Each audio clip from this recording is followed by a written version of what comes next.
minutes to play in the Irish.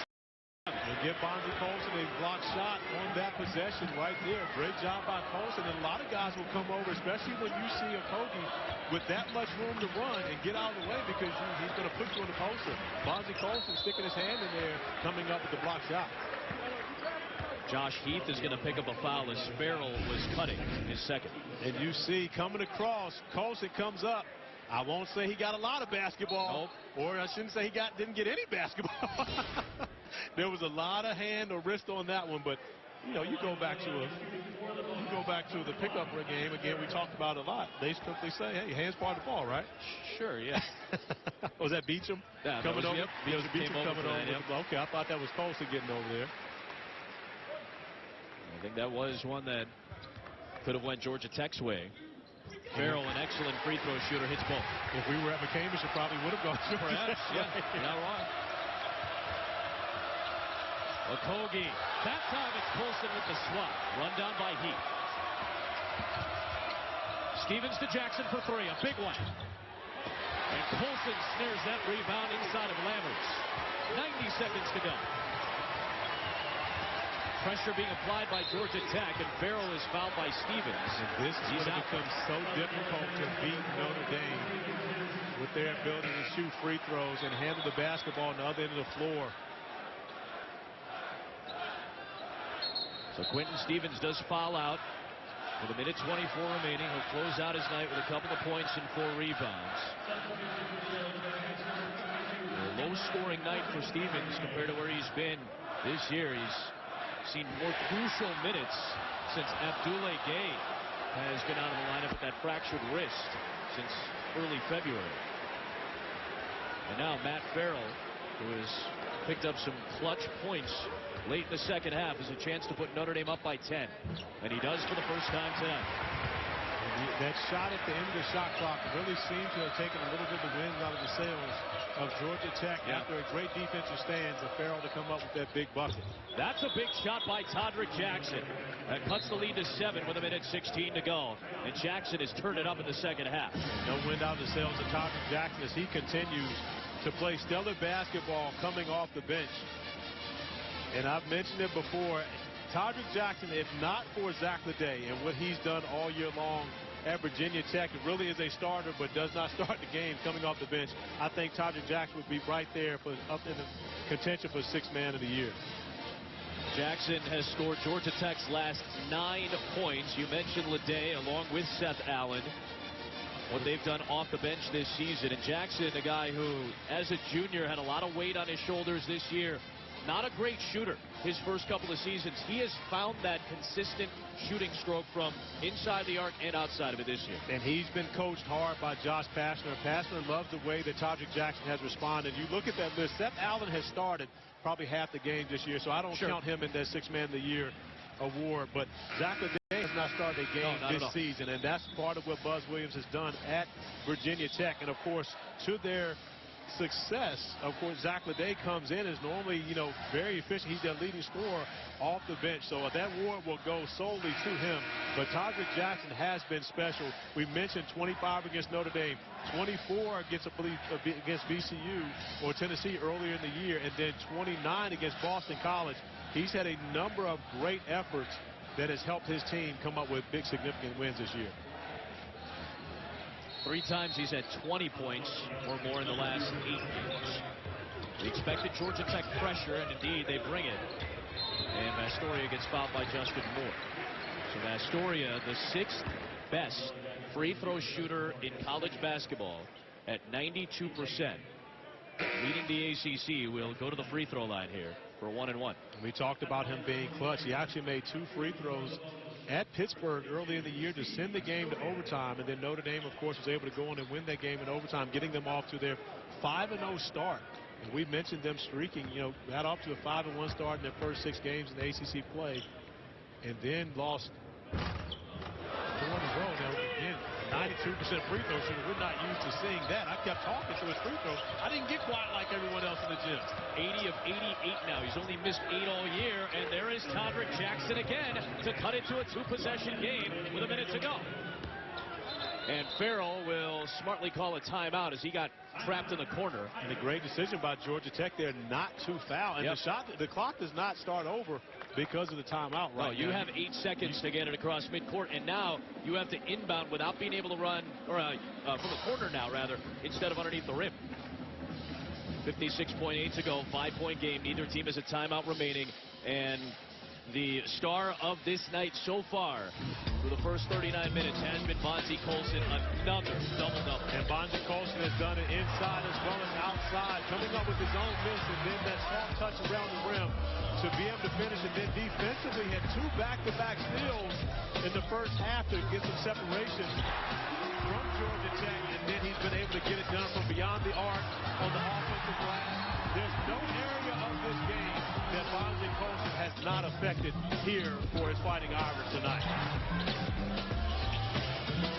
Clutch shots from the outside. He's hit 3 threes. 8 points and 5 rebounds in the second half.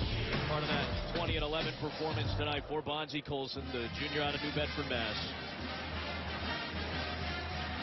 His dad, of course, Rhode Island's all-time blocks leader, led Rhode Island to the 1988 Sweet 16 as well. 56.8 to go, no timeouts.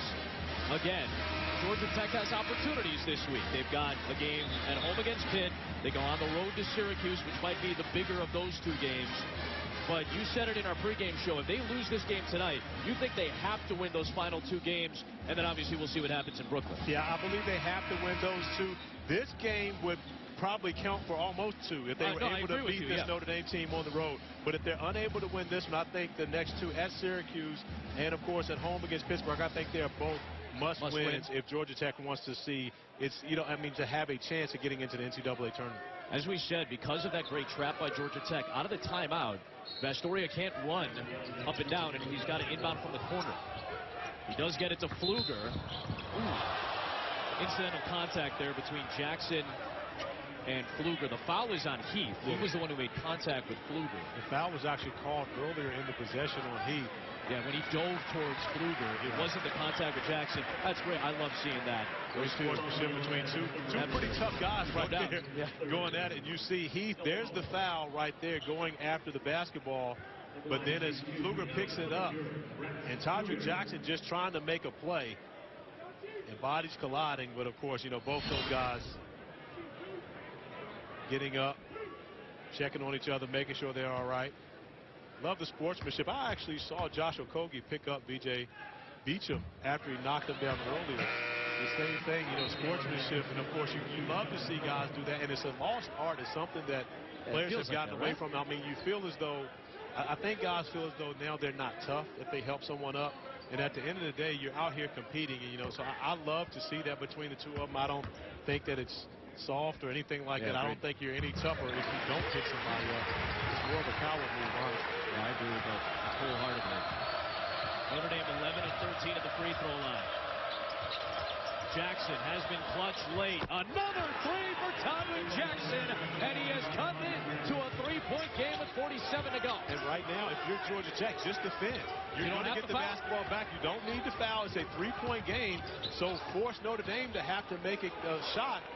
But just have a solid defensive performance right here on this possession. Biggest possession of the game. It's Farrell, and Jackson reached in on him. And Josh Pastner is about to lose it over there. I'm not sure Todrick Jackson knew the time and score on that possession. And Todrick Jackson coming up with a big play on the offensive end of the floor and creating a three for himself, knocking down a big shot. But in a one possession, he actually scored Georgia Tech's last 14 points. So he's been great for them. But right there, I'm not sure he realized that they were only down 3. And I'm just flabbergasted by the fact that Notre Dame is missing these free throws. How about this? Pfluger, who had missed 4 all year, missed 1 a moment ago. Vastoria, the best shooter in the ACC, missed 1. And now Farrell has to split a pair. But still a 2-possession game right now. So if you're Georgia Tech, you need to go quick. It doesn't have to be a 3. It will be for Jackson. Okogie could not snare it. He's down on the deck to save it. And it is scooped up off the deck by Kellen McCormick. No timeouts left. And the possession arrow on the tie-up will give it to the Yellow Jackets. And a great job by McCormick and the Yellow Jackets by recognizing they did not have a timeout and not putting themselves in a position to call one and pick up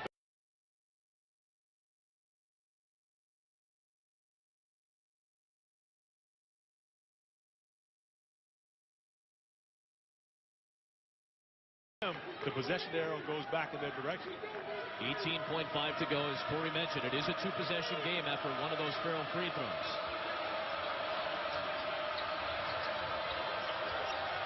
Heath. Now he got on a tempo here. Wilson with the rejection. 10 seconds to go. Jackson over Vastoria. Left it short. Heath will float it up and get the roll with 4.4 left. It inbounds to Farrell, and he is fouled by Okogie. Now you've got to rely on Matt Farrell to miss one of these free throws to give you a chance.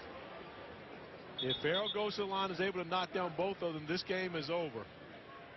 Unless, of course, Notre Dame would make a silly mistake and foul on a three-pointer. But I don't think we would see that happen right now. But the pressure now on Matt Farrell to come up with two makes, not just one at the free throw line. Split a pair a moment ago, but he is 7 of 8 at the free throw line, 82% of the year. He just catches and shoots, stays in rhythm, and this is the big one to make it a two-possession game with 3 seconds to go. And right now, if you're Notre Dame, if he makes this, everyone should just go stand on the sideline and allow Georgia Tech to do whatever they want. Farrell might have iced this game. Barring a collapse, another tight one between these two. Heath will launch it, and that will do it. All 8 ACC meetings between these two teams have been decided by 8 or less. It was a 2-point win in Atlanta for Georgia Tech here in South